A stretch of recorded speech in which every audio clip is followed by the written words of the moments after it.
Hi, and welcome to the Psych, Health and Safety podcast. My name is Jason Van Shee, and I'm one of the hosts of the show. The aim of the podcast is to rapidly increase the knowledge and application of psychological health and safety in workplaces worldwide. To help with this, we have regular guests from around the world who are leading the way in this important area. But before I introduce our guest and topic for today, allow me to introduce my co-host, Joelle Mitchell. How are you today, Joelle? I've had an earworm for the last few days.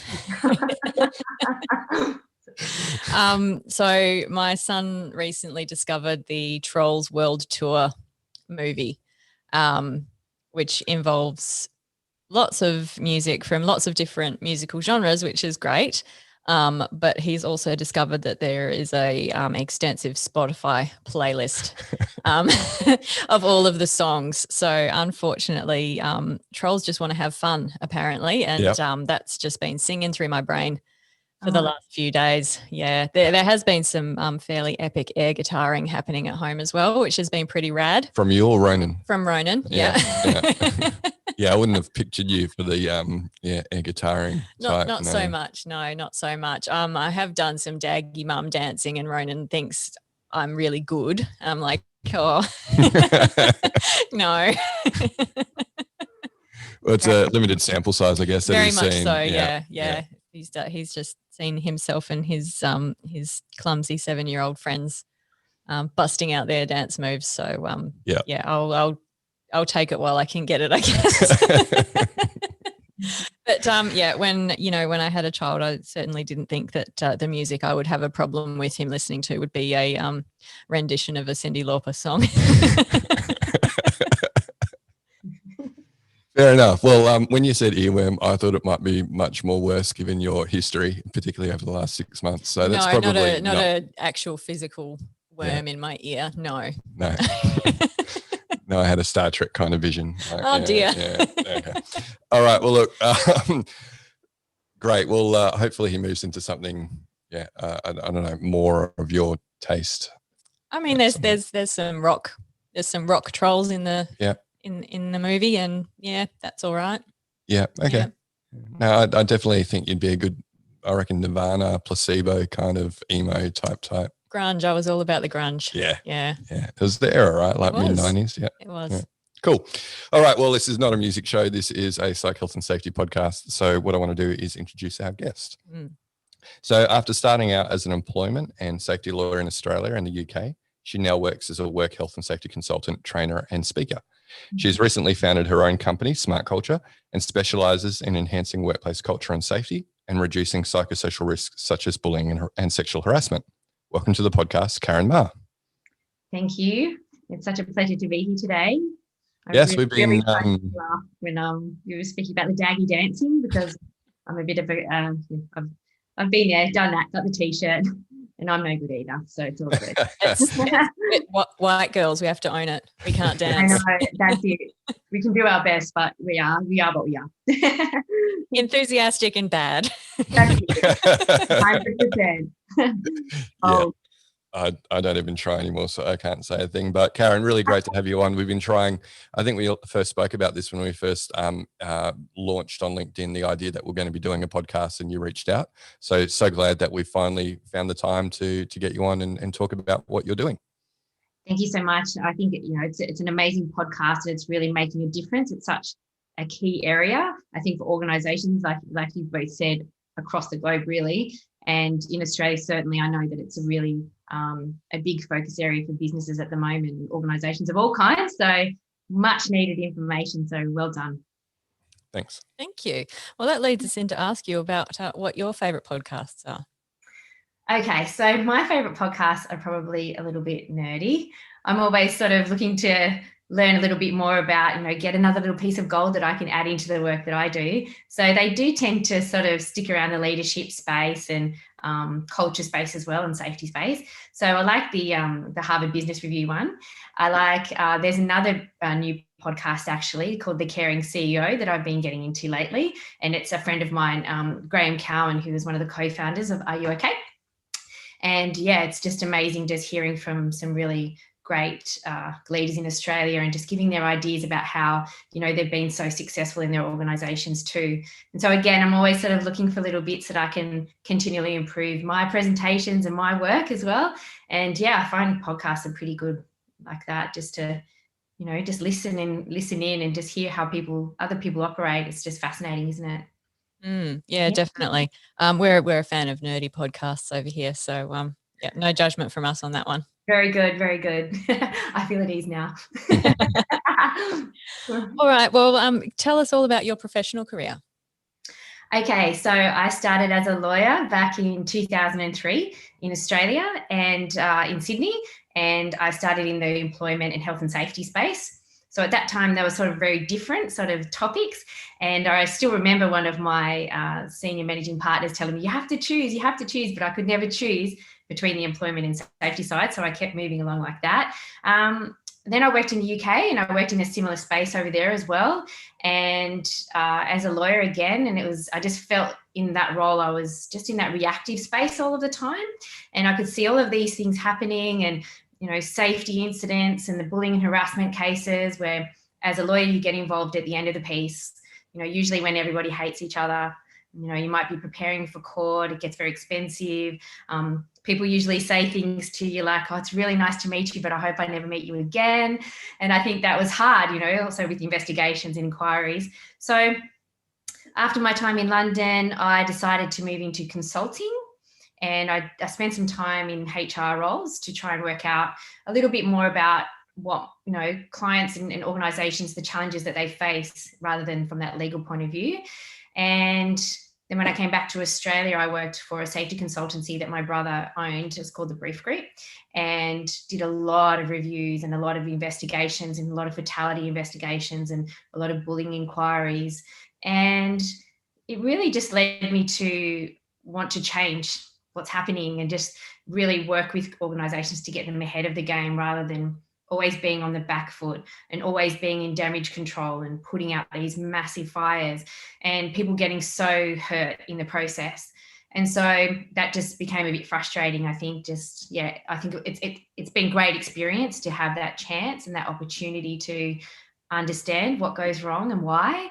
And so then I just really, in the last few years, have been shifting everything into the proactive and what can I do with my background and the hundreds of cases I've worked on and the reviews and everything, and really try to get organisations on the front foot in this space. And so, yeah, that's sort of what I really focus on now. So, yeah, it's great. Yeah, so you've been doing a lot of work to get SmartCulture up and running, and I believe you've just launched it or just about to launch it. Yeah, just about. It's sort of, the website's live and it's all happening right now. So that's all official really today. So very exciting. And yeah, the goal with SmartCulture is really to be a bit more positive about, you know, the learning experience, and rather than the bullying, harassment, compliance, training processes, it's more about how can we get people thinking a little bit more in that proactive area and making the learning a bit more positive as well. Yeah. Yeah, great. So how do you do that through the SmartCulture platform?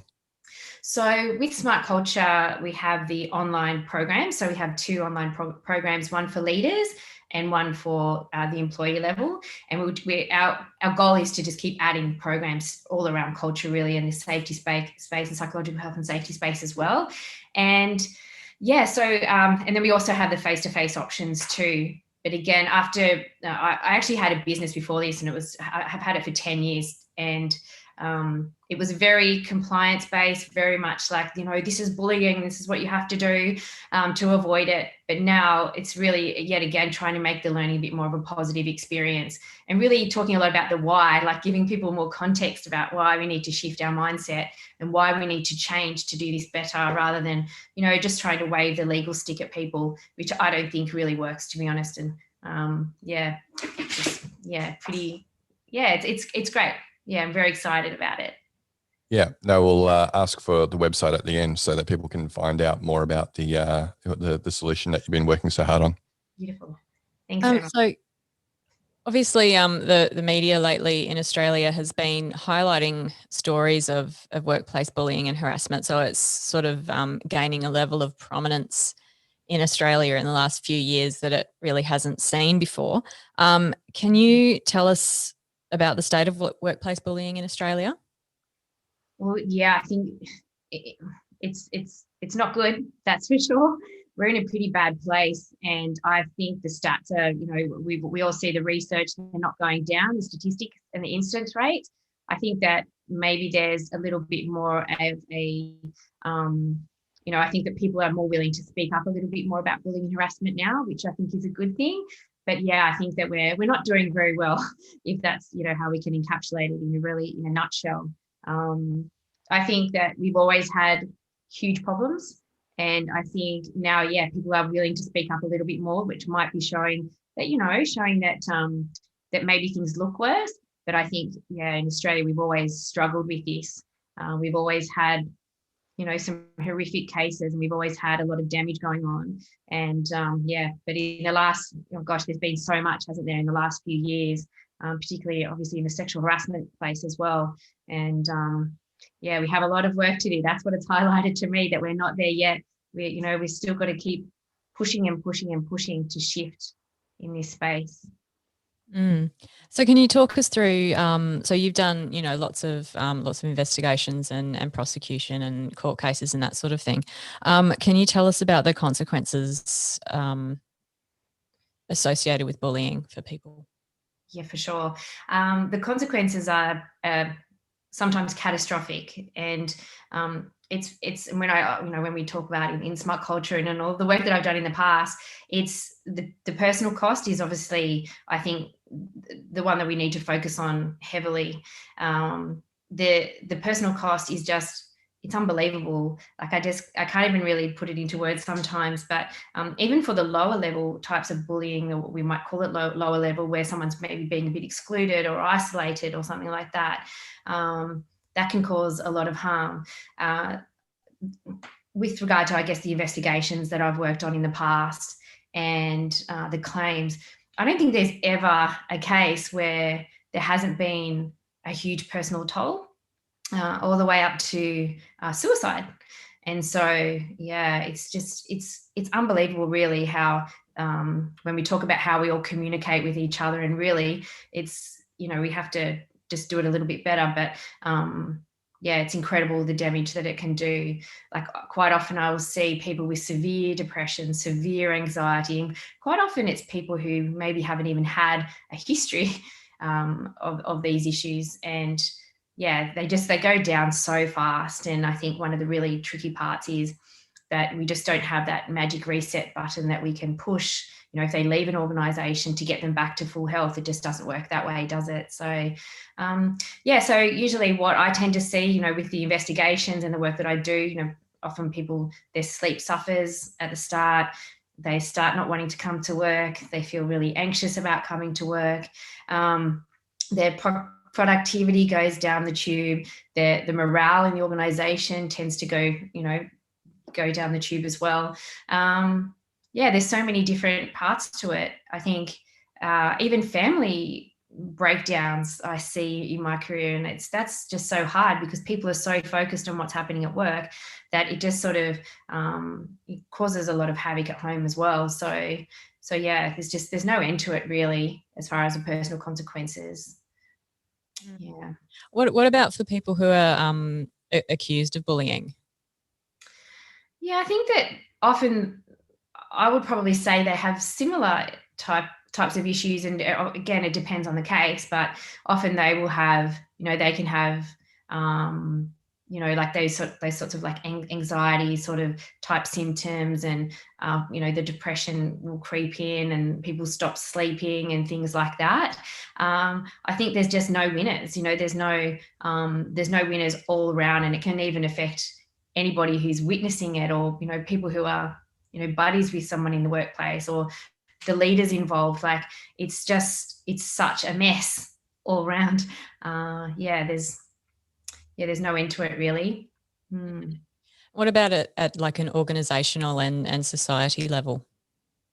So for an organisation, this is one of the things that, one of our sort of, I guess our mottos really is that a good culture is good business, because there are no winners at all when we talk about if your culture is not going very well and those bullying behaviours are hanging around, that just absolutely smashes productivity. It smashes morale. It smashes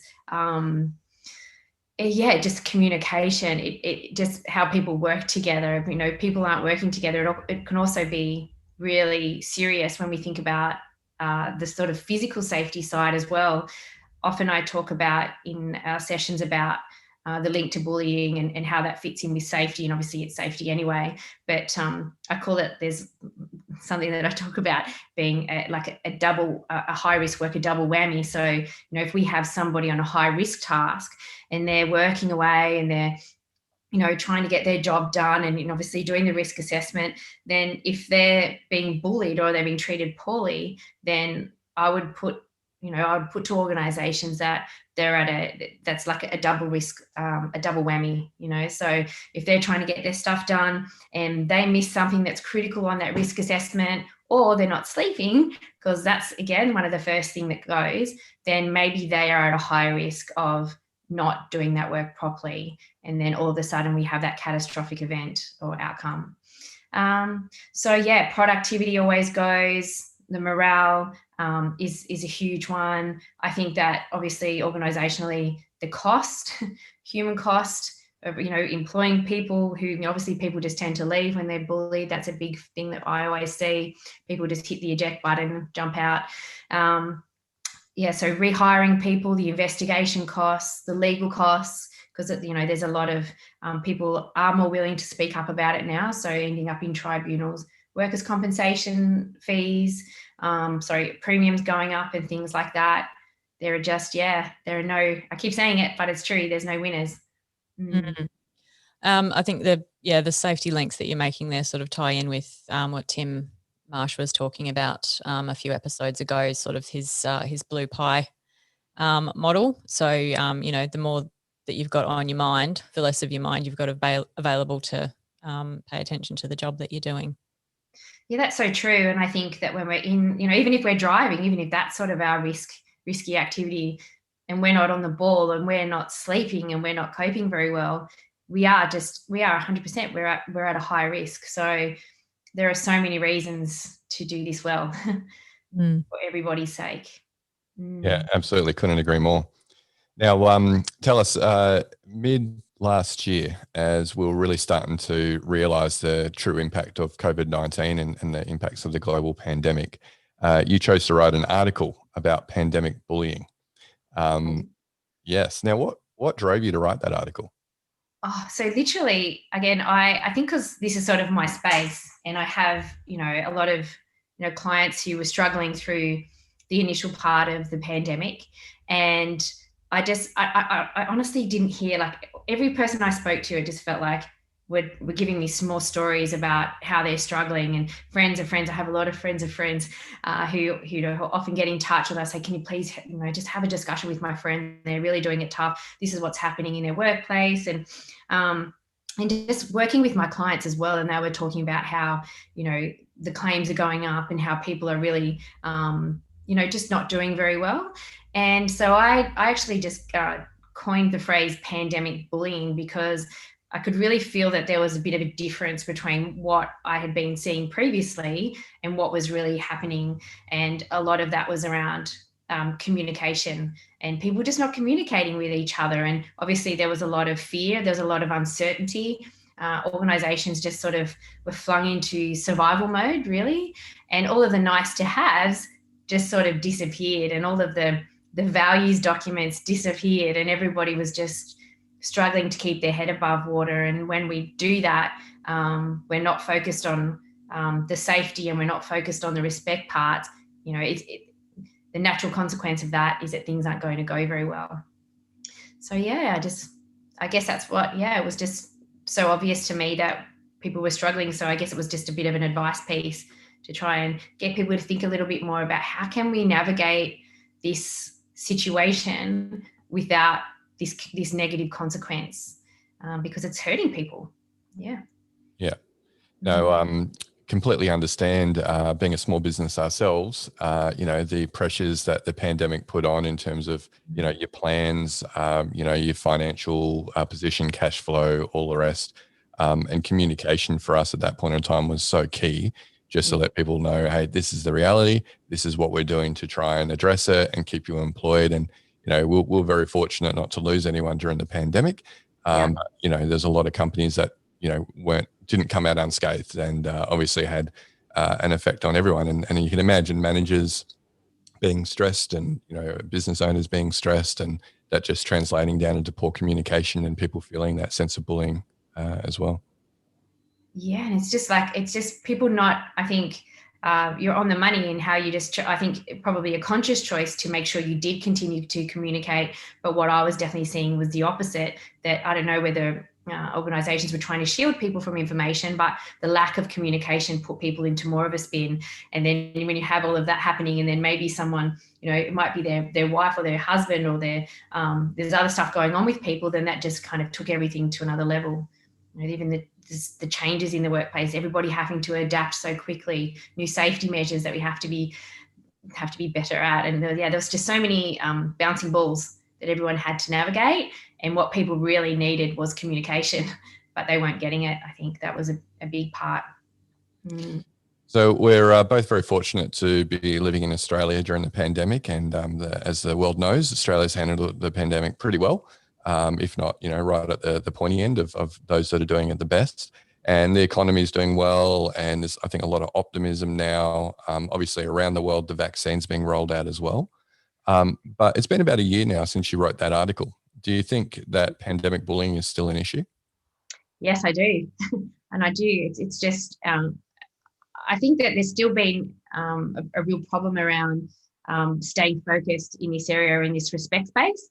And also, I think that combined with the fact that we weren't doing very well anyway in the psychological health and safety space, and then we had a pandemic thrown onto us, I think, the pandemic bullying, or as I've coined it, has still been a really big problem, and it is, continuing to be a big problem as well. Yeah. So are you talking about bullying specific to some of the changes that happened with the way that we do work? Or are you talking about the fact that obviously work-related stress, bullying, harassment was at record levels before the pandemic? So you're talking about pandemic-specific things here, or what was happening before the pandemic? So I think before the pandemic, we were maybe the lights were switching on a little bit in this space, and we were starting to get a little bit better with regard to psychological health and safety, and we were sort of slowly starting to look at it a bit more. And then the pandemic came and kind of just put a big explosion in there, and then everybody just went into survival mode. And so then it just, I think, made issues worse. So I think we've got the issues with, as I said, people trying to adapt to new processes, insecurities and things like that, and people losing jobs, and just so much change there. I don't know if I'm answering the question well enough, but I think it hasn't gotten any better, if that's sort of, I guess, the end. Yeah. So what you're saying is obviously the state of work-related stress and bullying and harassment, that sort of thing, was pretty bad before the pandemic. Since the pandemic came along, it got worse with all the additional macro pressures, I guess, that were put on people. But we haven't seen an improvement since. Yeah, I think that's you put it in a nutshell for me. Thanks for that, Jason. And I think then we have the added sort of situation with all the thousands of Zoom calls, and the pressure of working remotely, and that has been a really big issue too. So I think that's sort of a discrete new sort of area that we're seeing a lot of, where people just aren't communicating. So, they're not having that opportunity where they're catching up and they're seeing each other in the workplace anymore, because everybody's, obviously not everybody, but in a lot of organizations I work with, there's a lot of the remote working going on. And so, normally people were frustrated about something, or something wasn't working quite, as great as they hoped, and they would, maybe catch up before a face-to-face meeting, and they could have a little chat about something. But now, because everybody's sort of working in silos, that doesn't really happen. And then through all of the email correspondence as well, there's a lot of opportunity for things to get misinterpreted too. So I think that's the big area, that probably the biggest change that I've seen is that communication and even just the etiquette where people get themselves into a spin as well because, oh, what did that mean? Or, that's how many emails they're getting a day, not being able to log off, and they're getting the expectations that they have to work late and all of that sort of stuff. So there's all of this additional, additional factors that we have to try to navigate. And I think that, we're struggling with those too. Yeah, definitely. It's been a challenging time for people at all levels of organisations, I think. Lots of new challenges and challenges that's probably a bigger scale than we've seen in the past. True. So, I mean, you've worked with a lot of businesses and you've seen a lot of different strategies. What would you say are the typical approaches that businesses use to prevent and respond to workplace bullying? So the typical strategies would be pretty basic, I would say. Still, they might, if they're at the upper end of where we want them to be, they'll have a policy, they'll have some leadership commitment to it, they'll have a process where people can make a complaint and that people know about it, and then that sort of process management system where the complaints are managed pretty well. And I think now we're already just starting to shift and put that safety lens over the top, where some organisations are really starting to put in that risk management approach. And this is just so new to everybody. I think the majority of organisations that I work with, and again, it's sort of across the board in corporate, in elite sports, in construction, still pretty basic. Like if sometimes it's if they've got a policy, it feels like, oh, we've got the policy and that's sort of all we need to do. We're good to go. But usually no one knows about the policy. No one knows about the values, or nobody knows about, how it all connects up. No one knows what to do if there's an issue. And so that's where we run into problems. So, we've got the basics, but no one really understands anything about it. There's no awareness there. And so, when nobody knows the basics, nobody knows the awareness of them, then they struggle to consult with them and they struggle to take anything on board, and they just sit there and they don't know what to do. So then if issues are happening, then they continue to happen. And there's just it's really the awareness piece, I think. Yeah. So it sounds like you're saying that those typical approaches probably aren't very effective as they currently stand. Yeah, I think without having the proper awareness, without people understanding what this all means, without taking that safety risk management approach, where we are seeing some organisations do that a little bit better, then I think we're sort of swimming around in mediocrity, really. And that's sort of where I guess the work that we do comes in a lot, really trying to switch the lights on and say, hang on, it's not okay. Well, it's not okay. It's good to have a policy. Great, we have a policy. But if nobody knows about it, it's, I always sort of say they're kind of worthless, and we might as well just, wrap them up and use them as our bonbons at the Christmas party, because, they're gathering dust. It doesn't, if nobody knows about it, no one's going to follow it anyway. So got to switch the lights on and get people to think a bit differently and start putting in processes and systems where people know what to do. And when somebody comes to HR or somebody comes to safety, which is now obviously what we're pushing, isn't it, as well? We're trying to pull safety and HR together a little bit more on this, and that they know how to respond to it, and that they do listen to people, and that they do actually take on board what they're saying. And from a risk management point of view, also thinking about, okay, what happened here? Something was raised with us. We did the investigation, and then at the end, really pulling it apart and saying what went wrong. Just like we would do that normal root cause investigation for a traditional safety issue. If somebody fell off, at heights or something like that, we should be doing the same, and really pulling it apart at the end and saying, how can we actually, what were the risks? How did we fall down? What can we do now to get ahead of the game and make sure that doesn't happen again when we get to that time of year, or when we get to that Christmas party, or when, we have a big, a stressful period at work. How do we make it so people don't get so stressed that they start kicking off, because that's, they're humans and they can only take so much. So there's a lot of work we can do in that risk management space that I think is really, really beneficial. And I think once organisations start looking, they start putting the safety lens across this, they really start kicking goals, which is really amazing to see. So can you give us some examples of some of those risk management strategies that you've seen that have been effective? Yeah, so one of the examples that I often use is a bit of a case study where I worked with a construction group, and they had, I think it was 14, 16 bullying complaints, and it was over a period of a year. And so they were just like, what is going on here? And so, we worked with them, did a review of the bullying complaints and looked into them, and worked out that like 90% or 85% of the complaints were happening after 2:00 in the afternoon. This is mostly during like the summer months. So people are really hot. So they're getting to 2:00 and they're tired. They've been, their bodies is fatigued. They also, they worked out that with regard to the safety management approach, that their hydration program was really limited as well. So people weren't hydrated. So here we are, we're sort of setting people up to fail, aren't we? They had really limited training in place. So nobody knew what was about bullying. Nobody knew what was okay and what was not okay. And so again, we're setting people up to fail. We're just sending them out and just hoping for the best.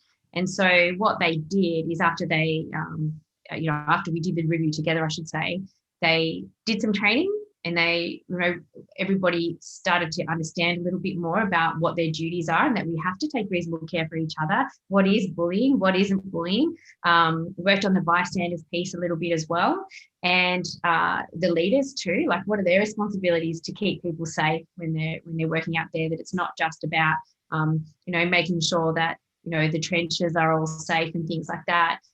What about safe here as well? So after we went through that process, then they sort of took the approach where they raised the awareness, as I said, and then they started a hydration campaign. So everybody, obviously weren't going through that part of the day where they were just, their body was, not coping very well. And there was a massive reduction. And I think it was like over the next 18 months after they did that, there was like a 90% reduction in bullying complaints. And so they've just continued on with that. And obviously, I know that I've heard you speak about it as well. This is not set and forget. We have to continually keep working on this and keep working on how do we set tasks up, and how do we make sure, we have to make sure we have enough people to do the tasks, and we have to make sure that they're hydrated. We have to make sure that they have rest breaks, so that we're not, again, setting them up to fail, putting them into these positions where, as a human, that's sometimes just, that's how they react, because they're just, they're stressed. So yeah, I think just really looking at it, like putting that safety lens on it, like how we would normally do a risk management, a risk assessment. How can we look at that and adjust our mindset a little bit, and put the psychological health and safety part in there as well?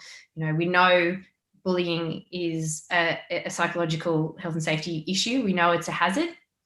How can we get ahead of the game and think about, do we have enough people? What is the task that we're doing?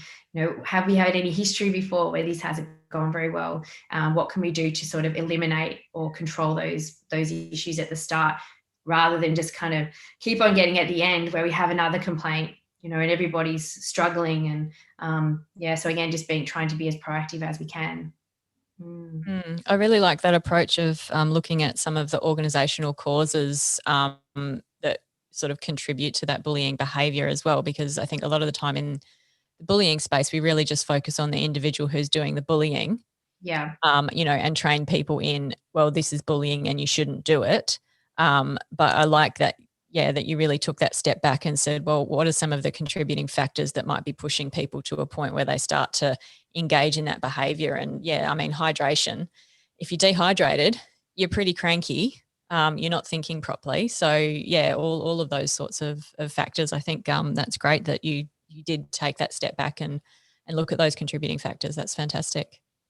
Yeah, I think one of the key, another motto that I really follow in the work that I do, and I think comes from the safety background, and that those traditional sort of safety investigations where like things go wrong for we might lose somebody at work. Like, what went wrong? There was always a reason. There were always sort of something behind it, and adjusting our thinking. And I've worked a long time, and he's my brother, but he's one of the most the best safety consultants in Australia, and he always talks about getting curious before furious. when something goes wrong. And I push that a lot, like somebody kicks off in a meeting, like, why are they kicking off? Yes, the behavior is not okay. But if we get curious, before we get furious about it, and we ask the question and we support them, then there might be a very big why. And that's what we need to really get focused on as well. And if we can do that, then hopefully we prevent the fallout from happening again. And then we also obviously talk about the fact that it's not okay to behave like that. But then again, we're sort of, we're really actually getting to the issue. So hopefully we can prevent it from happening again, rather than just putting out fires all the time, which is what I see a lot. Yeah, it's sort of a bit like the, the movement away from the bad apple approach in safety. But when we're talking about interpersonal issues in the office, the focus is still very much on the bad apple and not looking at the barrel. Yeah, and I think there is definitely an element of bad apple. And I think, that it's a personality trait sometimes, and sometimes it's just a historical, or that's the way we do it here, or we hear that a lot. That's the way it is. If you don't like it, you have to go. This is the sort of that old school sort of mentality still around a lot. I see that. But yeah, 100%. If we take that approach where we just have to ask questions and consult with people and find out what is actually the issue, maybe people are just so stressed that they're breaking. And so again, I keep saying it, but we're human, aren't we? And so we can only take so much. And I think, we all have that threshold that if we're just pushed too far, that things start falling down. So we always want to try to catch people before we get anywhere near there. And that's an organizational, I think that's an organizational responsibility. Yeah, I love it. Probably the org psych background coming out in me, but yeah, looking at the systems rather than the individuals, so much more powerful and so much better for prevention, as you say. Otherwise, you're just stamping out fires all the time if you're trying to just deal with it by individual or case by case. But one of the things you also spoke about there was bystanders, right? So for colleagues who are actually witnessing bullying, what are some of the tools or strategies that they could be using? So, bystanders is just a huge emerging area in Australia now, isn't it? And it's very effective and very powerful. And so what I guess the goal is that, we do something. So that's going to depend on what's happening, on the circumstances, because, it depends on the relationships between people, whether they will feel safe to say something and call it out if they're seeing something of some kind of poor behaviour. So the goal is to do something. If they feel safe to call it out, call it out. This is not okay. I don't agree with what you're saying. Things like that. You can be saying things to try and stop the behaviour at the time. And if we don't feel safe, then we can always do something, even if it's after the event. We can speak up about it after the event. We can go and speak to the person that's sort of been through who's being affected. Ask them, are you okay? I didn't really agree with what happened. Can I support you? Things like that. We can also do I guess we try to keep it very practical when we talk about bystanders, and even little tactics like distracting at the time. So we might not feel confident, say we're in a situation where someone's kicking off in a toolbox talk. Maybe we can say, all right, let's just move on to the next topic or let's take 5, let's have a circuit breaker, or there's all those terms, isn't there? And so at least what happens is someone's stepping in and doing something, and it stops what's happening at the time. And then it gives everybody time to think about what's happened. And then hopefully we can resolve it a little bit further down the track if we can't stop it fully at the time. So the really big goal is to do something. So even if they're, you might even after the event raise it with a leader, speak with another supervisor, and just, if they weren't in the meeting or if they weren't in, around the incident at the time, you can say, this happened today and I'm a little bit concerned about, both of the people involved, maybe can you check in with them? So then what we've done is we've not just let it go. As I think traditionally in Australia, we've done a lot of letting go. And we see something and it makes us feel uncomfortable and we don't feel confident because we don't know if we're going to be supported, or, we don't know if we speak up, whether we're going to cop it or be victimized for that. But we've sort of we have done something and we've taken that step, so that at least we can push it up, and then a leader can step in and have a conversation and, get to the bottom, get curious before they get furious about it, find out what happened and support people. And hopefully, even if they're being clear about what the expectations are, I understand that this is what happened, but that wasn't an appropriate way to speak to someone in a meeting, and we can't have that. So let's work on what the issue was, and then we try to get to the bottom of that, like we spoke about just earlier, and then hopefully we've moved the bar up, we've shifted the bar upwards, because people know it's not okay. It's not going to be okay to keep doing that in the toolbox talks. It doesn't matter what's happening.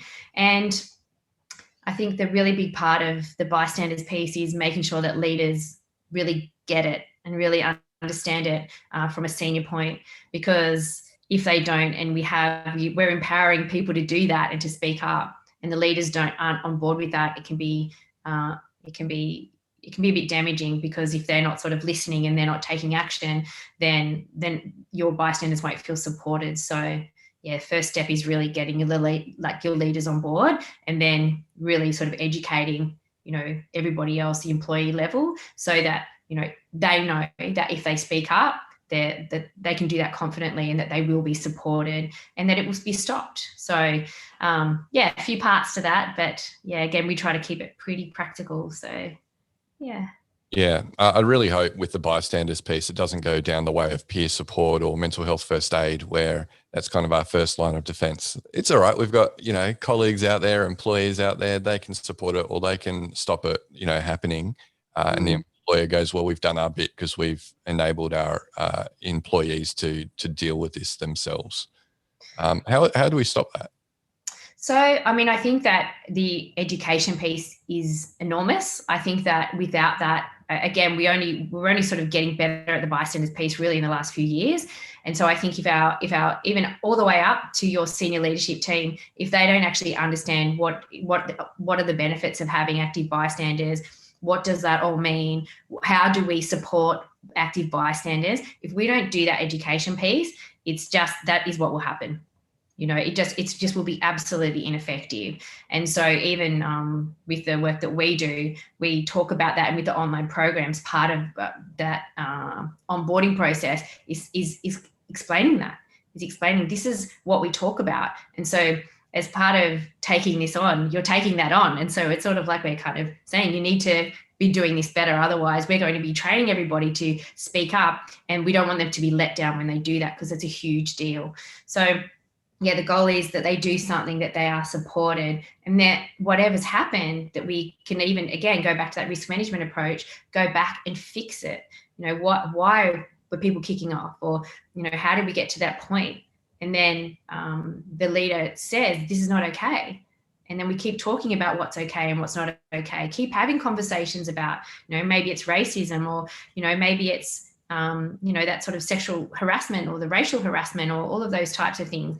It's never set and forget. We have to keep educating people about, what's okay and what's not okay. Yeah. And I think you're kind of alluding to it there as well. The bystander piece doesn't just sit on its own. You don't just train, all your employees on how to intervene if they see something that's not okay.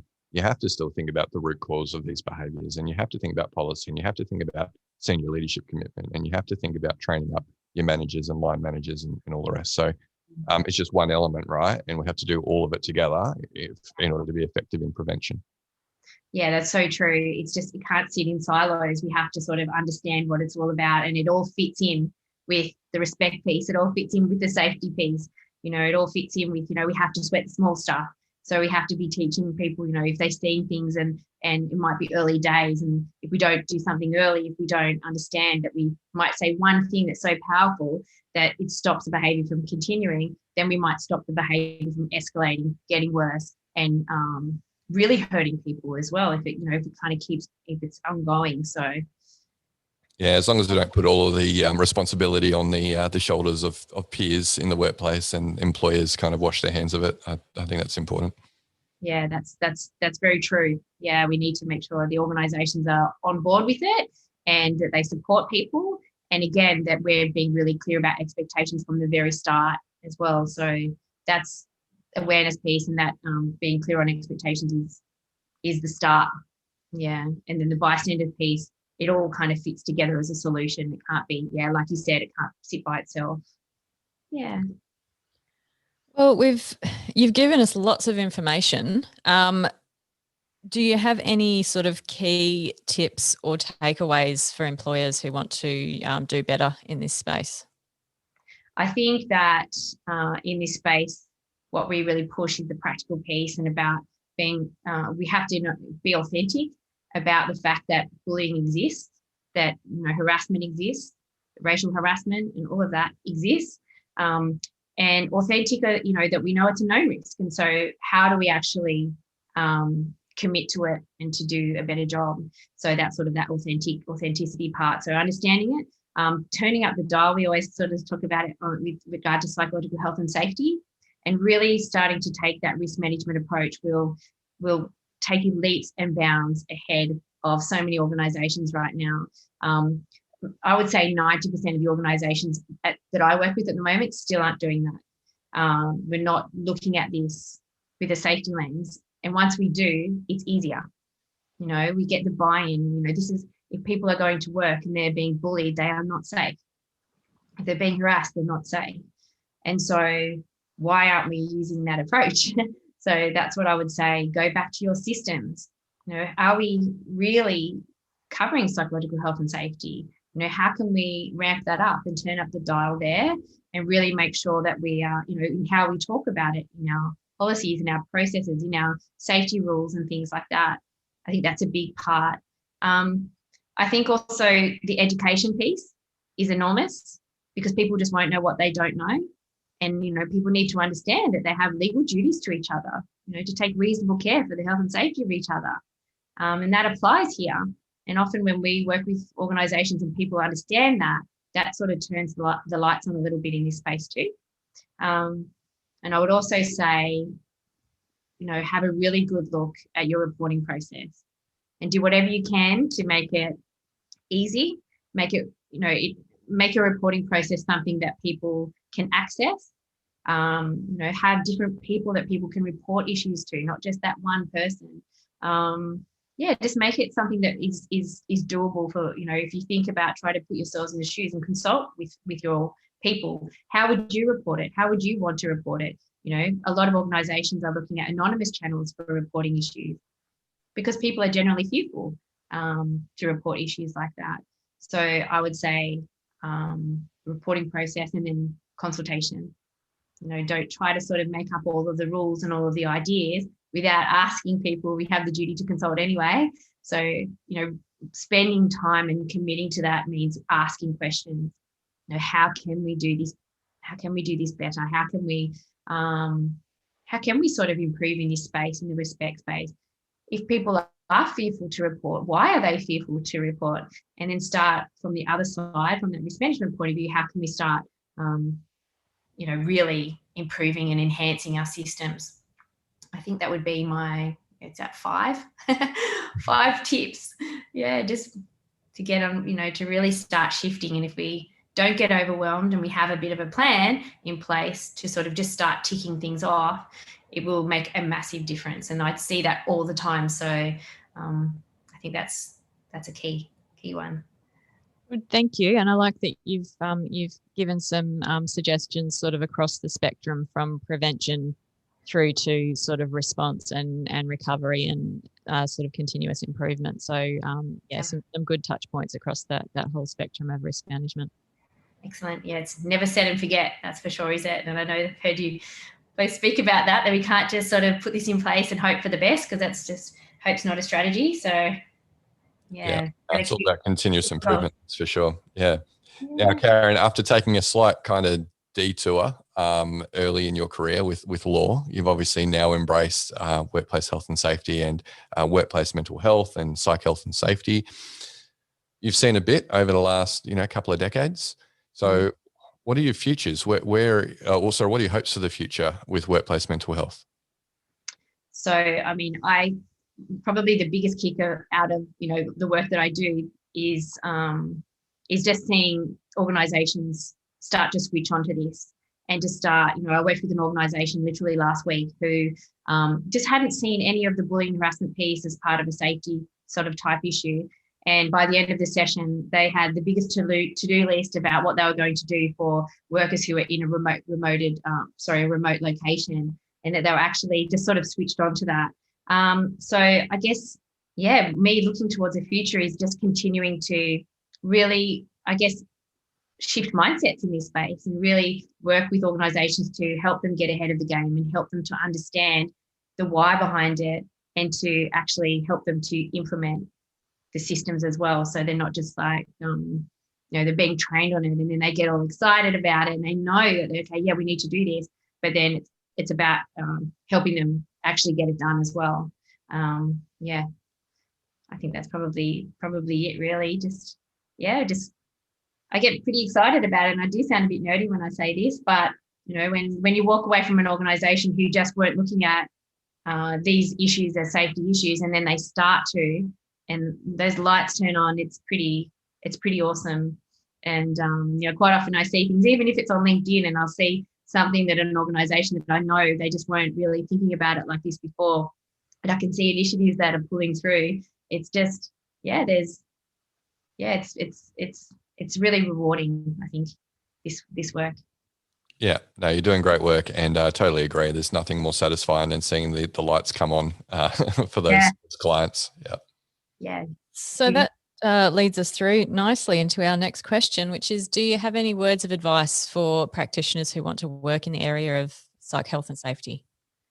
I think that I would say that it is, just coming off the back of the last question, is it will be really rewarding for you, because there is a huge gap in Australia and we need you so much. So I think that, if you can, we just don't have, like I was talking to a client the other day and I was saying, we really do need that sort of safety approach where, people understand the HR side too. And there's a huge gap there. I think it is really rewarding. And I think that, just really trying to get, as far as advice goes, trying to get that experience working with as many different types of organisations as you can, and just asking the questions and really doing that legwork will get you far, I think, so that you can understand what their challenges are. And I think that's sort of how my career flowed. Like that's what I did in the middle, where I really worked with organisations to understand what the issues were a lot more. I think that's probably it, really. Very needed. And I think that you really make a huge difference in Australia, and it's just it's a hot area. We're desperate, aren't we? We're desperate in this space. We really need the resources, and we really need people who understand this area to really keep pushing organisations to, go to the next level, and we're just not there yet. Good advice. Thank you, Karen. You're welcome. Yeah, well, Karen, it's been a blast having you on. Really love the lens that you look at bullying and harassment through. Far different to the traditional approach or the popular approach up until now, and really hope that people have taken a lot out of this episode. I definitely have. You've obviously just launched, as of today, the recording day for this podcast, your SmartCulture website and solution. Where can people find out more about that? So the website is www.smartculture.com.au. So you can find all about SmartCulture there, and the programs and the strategy sort of work that we're doing as well. And I also do sort of keynote speaking as well. So I've got a Karen Maher website too, if anyone's interested in that sort of side of it. And that's it. Thank you so much for having me. It's been a real pleasure and great to be on the podcast. I think it's an amazing podcast, and I think you're doing really such an important piece, and I can really see the momentum that you're getting, and so that's fantastic. Keep going. We'll have to have Karen on again. We will, Keep going. Yeah. Awesome, Karen. Well, thank you so much. So that brings us to the end of the show, listeners. So don't forget, we do video these things over Zoom and launch them on the FlourishDX YouTube channel. So you can see the studio and Karen if you go to there. If you don't like the long format, if an hour is too long for a podcast show or a YouTube video, we do little snippets, 2 to 4 minutes, that we put on the FlourishDX LinkedIn page. So check them out. Joel and I are very active on LinkedIn as well. You'll definitely see that if you're on there. So feel free to reach out to us. We're always happy to chat. And you can get in touch with Karen through the SmartCulture website or through LinkedIn as well. But thanks a lot, listeners, and we will catch you next episode.